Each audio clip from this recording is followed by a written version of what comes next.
نیکی ہوتی ہے.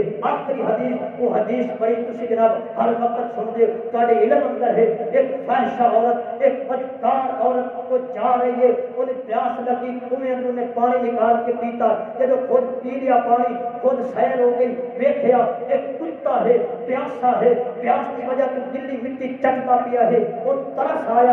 اس عورت نے اپنا دوپٹہ پھاڑا, اپنے موزے نال بنیا, بن کے پانی جناب کنویں نکال کر کے اس کتے کو پلایا ہے.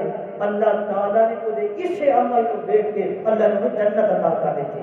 ہمارا چھوٹا ہو سکتا جسے چھوٹی تو چھوٹی نیکی کے اندر محدثین ہے نا, اس حدیث کی شرح اندر, اس حدیث کی شرح اندر, اس صحیح بخاری کی حدیث ہے, اس حدیث کی شرح اندر فتح الباری اندر بڑا پیارا مسئلہ نکالیا ہے. فرمایا اس بندے کے گناہ زیادہ ہو جانا, یہ عورت فحشہ سی بدکار سی, انہیں اللہ کی مخلوق کو پانی پلایا, اللہ نے گناہ معاف کر دیتے ہیں. جس بندے کے گناہ زیادہ ہو جان, تعداد اندر زیادہ ہو جان, وہ اے صدقہ کرے, پانی والا صدقہ کرے, اللہ اس صدقے نال گناہ معاف کر